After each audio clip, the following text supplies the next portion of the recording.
America, and welcome to another Founders Friday on the Glenn Beck program. Somebody asked me just before we went on the air how these shows are being rated, and I have to tell you, we didn't think anybody would watch. We thought, we'll give this a whirl, see if everybody wants to watch it.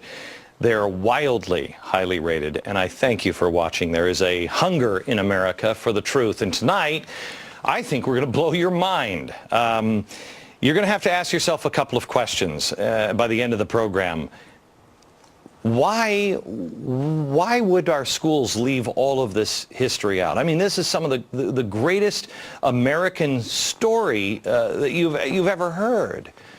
Why would they do that? And it's everywhere. You just don't know where to look. If you take a look at the revolutionary paintings of revolutionary times, here it is. This is the Boston Tea Party. Bunch of white guys, and then these people strangely looking like Indians, and they're not. But that's it. Not a lot of racial diversity. If you watch movies, one a great movie. This is John Adams. You watch John Adams, and you don't see a lot of racial diversity. I'm currently watching Johnny Tremaine. This is. I love this movie. I remember this growing up. I was watching it with my kids just last night, and I noticed there are a couple of American Indians, but you don't see any African Americans unless they're slaves. They will show people as slaves, but that's it. Now, I want to show you a painting of the Battle of Bunker Hill. Here's the Battle of Bunker Hill. Bunch of white guys, right? Unless you know where to look. Right here. That's Peter Salem. He was actually the hero of the battle. It doesn't look like he's a hero there. He looks like he's cowering behind the white guy with a sword. He was the hero of the battle. And he saved scores of American lives that day. Why don't we know this? Look at the picture of the Battle of Lexington. 150 Americans. There it is. Do you see any faces of color in this painting?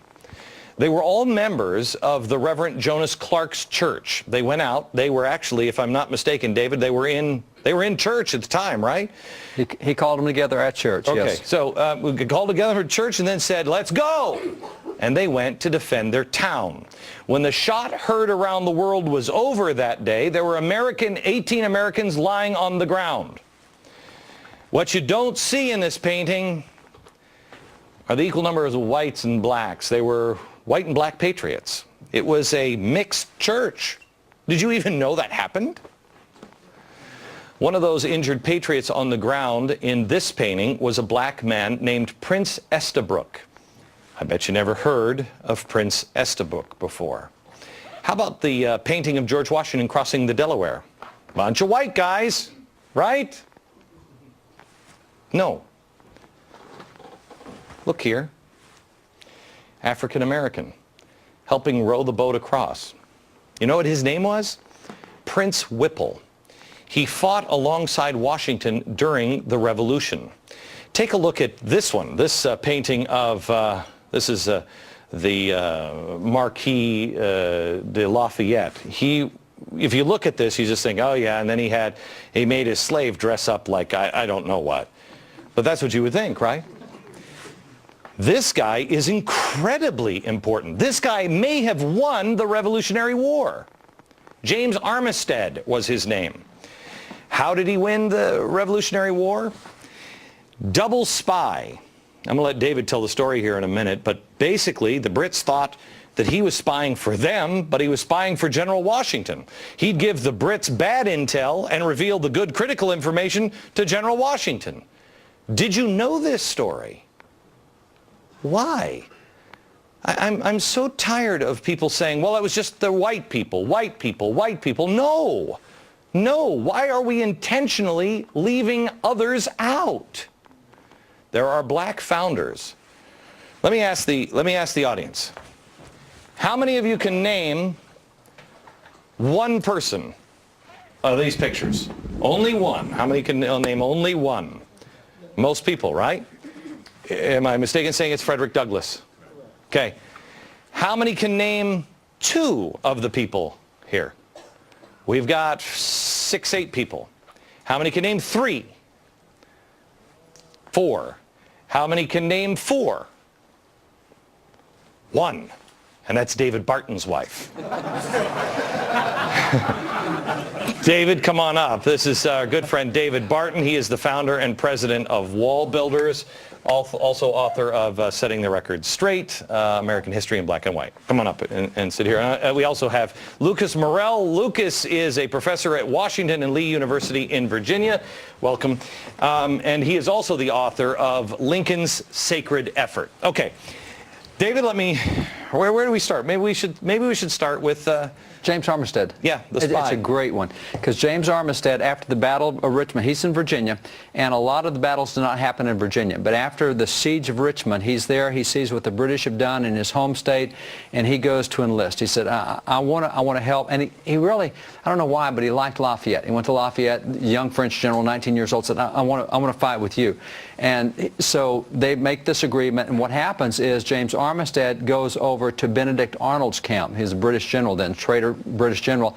And he says, "Oh, these mean Americans, they mistreat me. I've escaped as a slave. Please let me stay with you." And Arnold says, "Okay, you can wait on us." And so he is part of Benedict Arnold's staff, waiting on Benedict Arnold. And Arnold's one of the generals, which means he meets with all the other generals.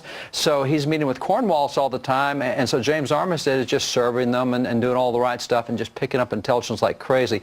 Every day he gets back with Lafayette, says, "Here's what they're doing. Here's where they're going. Here's what they're going to do next." And kept feeding the information back.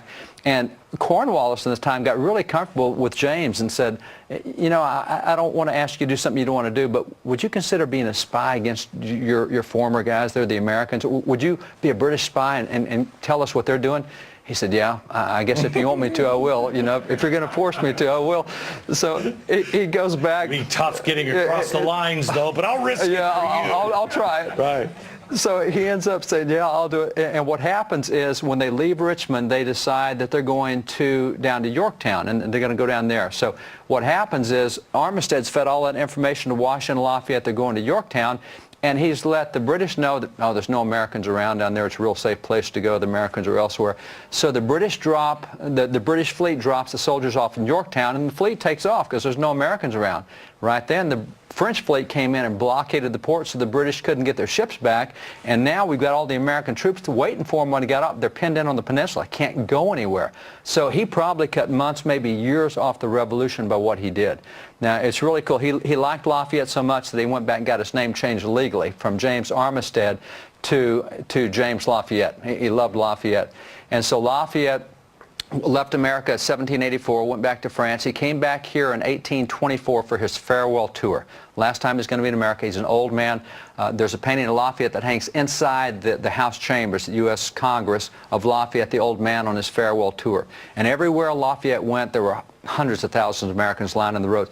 When he went through Richmond 40 years later, he looked over and spotted his old friend James right in the crowd.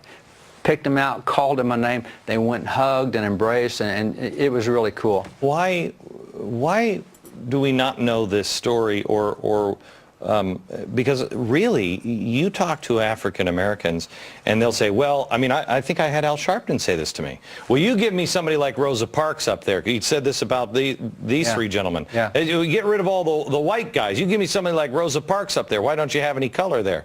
And that's what prompted this show. There is. Why leave people like this out? Let me give an example of how well we used to know this. You know, the painting you showed of Washington crossing the Delaware, this little jewel right here. You mentioned that this is Oliver Cromwell, and he is.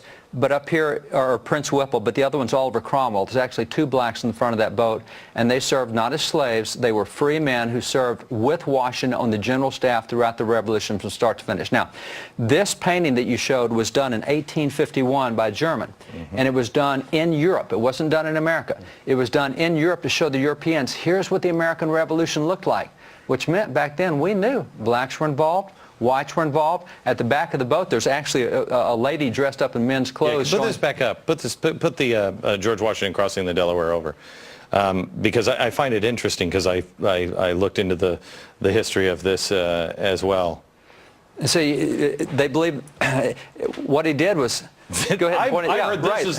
this is the lady, but who are you saying? Right there, right there. That's the lady. Right here. Right there. Yeah, and the okay. two guys up front, the very front guy, Oliver Cromwell, and you pointed to Prince Whipple behind him there. I mean, this was done to show Europe, hey, here's what America did in the Revolution. Right. Everybody came together. We don't show that today. I mean, it used to be that we knew. This book right here is an old textbook from 1855. It's a great book. It's written by a black historian, a first black appointed federal office. It's called The Colored Patriots of the American Revolution. Now, we studied that as a textbook.